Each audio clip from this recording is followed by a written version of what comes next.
All right, before we get started with this press conference, one last reminder to just silence your cell phones, and when it's time for questions, please speak directly into the microphone, state your name and your publication.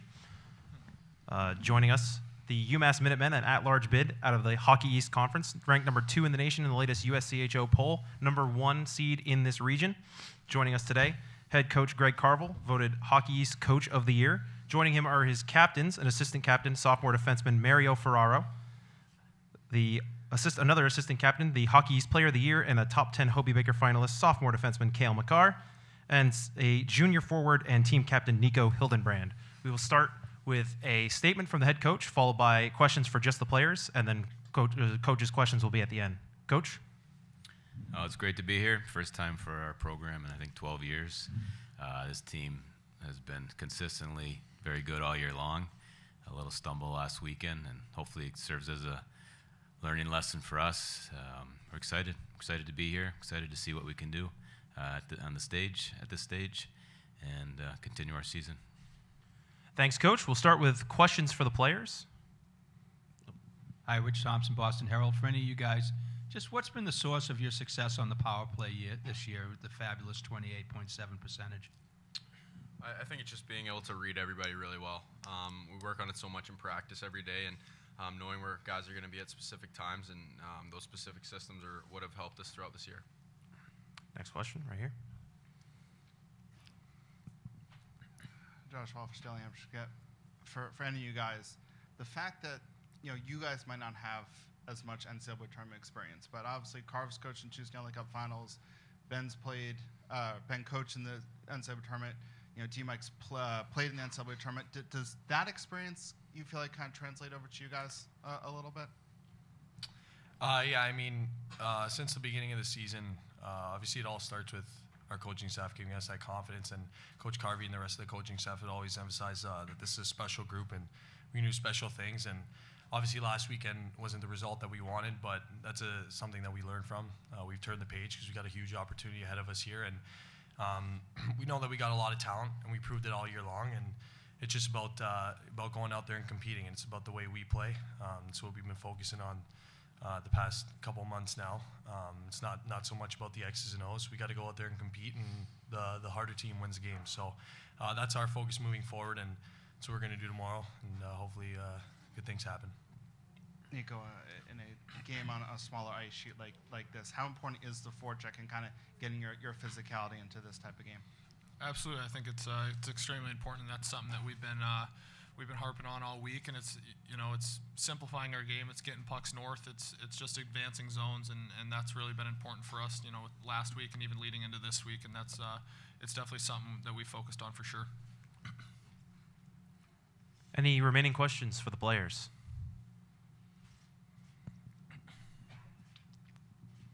Alex Hall, New Hampshire Union Leader. Just guys, what does it mean to you guys to be part of, getting the program back here and being part of this season with the team? First word that comes to mind for me is humble. We're extremely humbled to be able to do that for the program. It's an exciting time for us, an exciting time for everyone involved. It's not just the guys in that locker room, it's everyone involved in the program that gets the opportunity to be back here. And, we're super excited about it, and we're going to have fun here. But at the end of the day, it's a business trip, and we know that.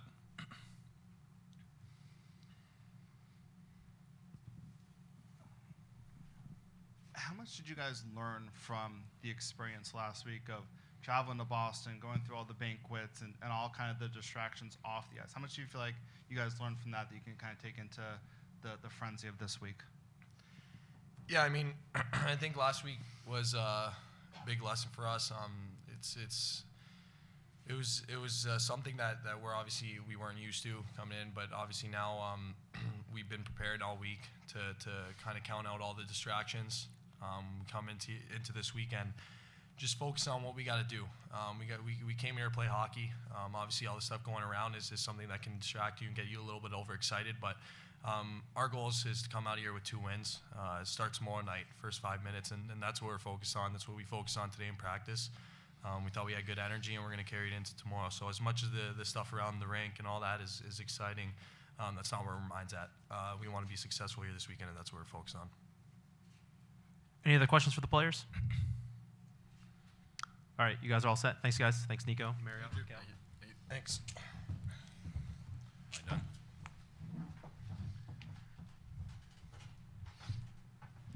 We'll now open it up. Questions for Coach Carvel.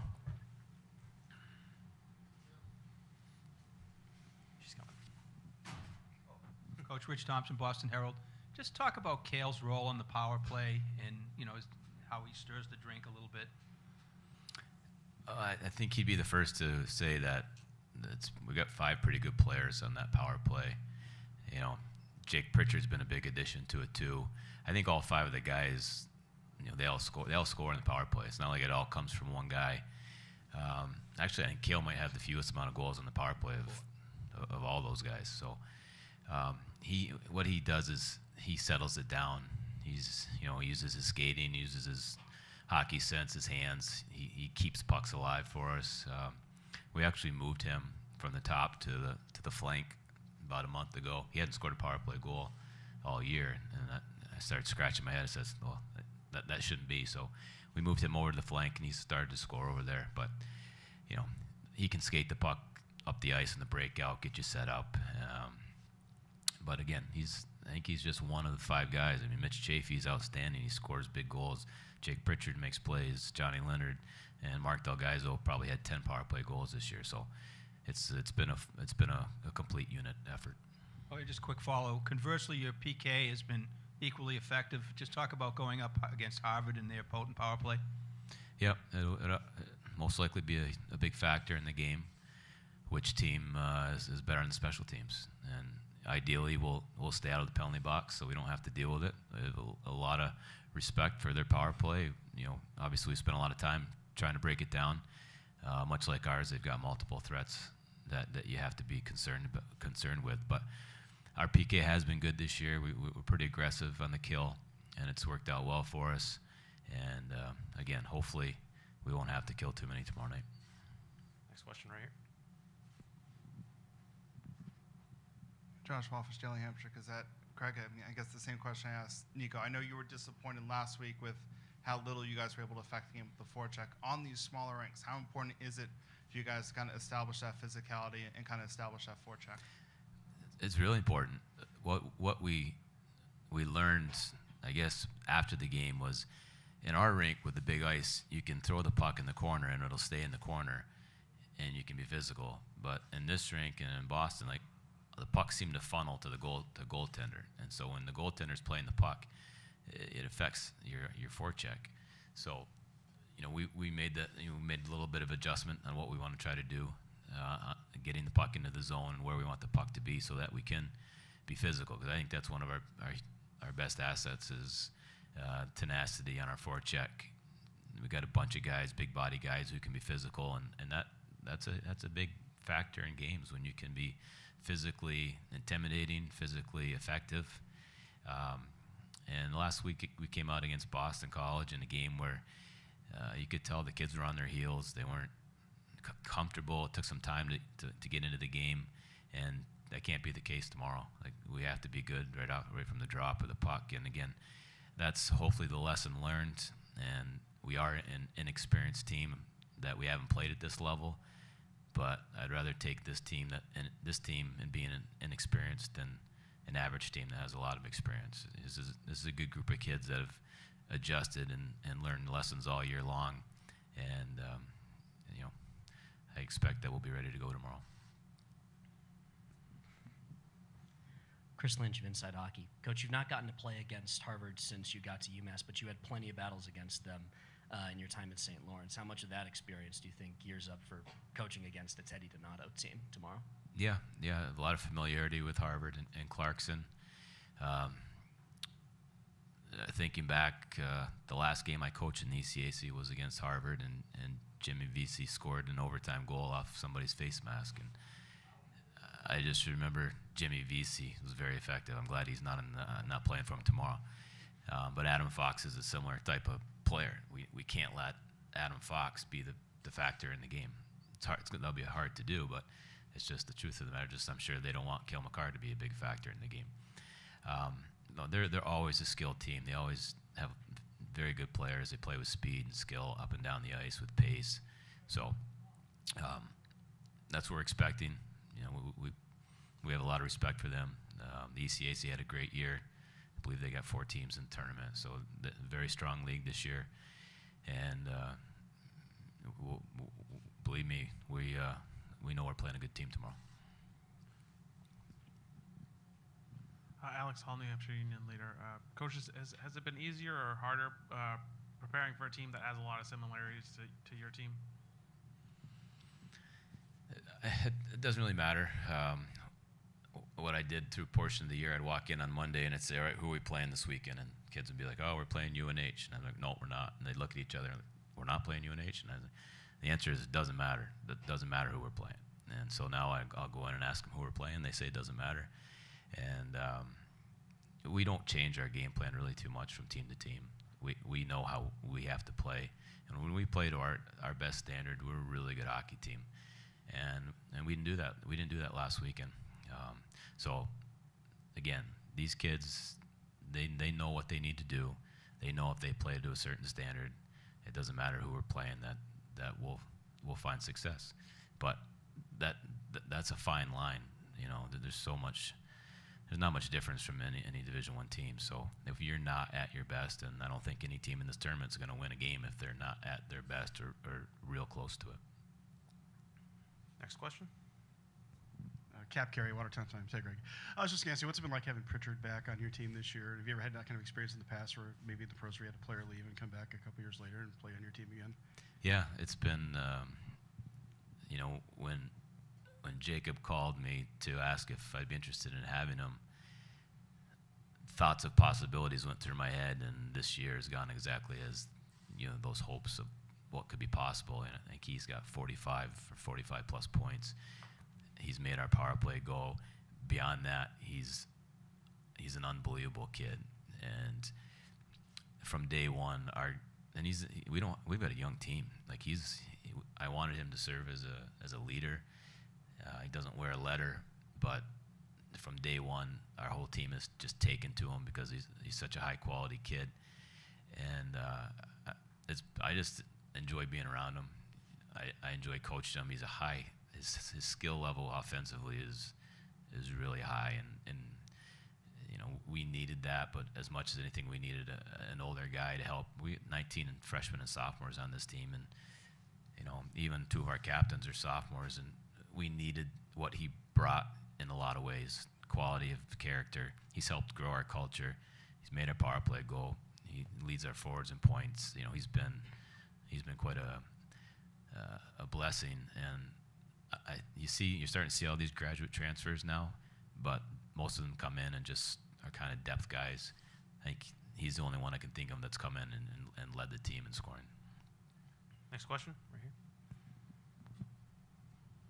You mentioned the fact that when at Mullins, you guys are able to dump it into the corners and kind of stays. Are there other sort of little adjustments you have to make to your game plan playing in a smaller rink compared to Mullins? I think that it's just you don't have this time and the space with the puck, and we're pretty good with time and space. But we also want to be a very good defensive team, and I think I like playing in a smaller rink because you can be more aggressive and you can be more physical. It took our guys some time to realize that you can't try to make as many plays on the smaller ice. And to me, the real test was when we went to Providence at the end of the year, a place that when we played them early in the year, we were kind of shell-shocked. But by the end of the game at the end of the year, I thought we played a great game. So to me, it showed the growth of the team over the year of playing on the smaller sheet. And there's probably a time that it was a concern, but it's not now. I think it's real tough to come into our rink if you're not used to playing on the big ice. But we play half our games on this size sheet, so not a big factor for us. Any further questions for Coach?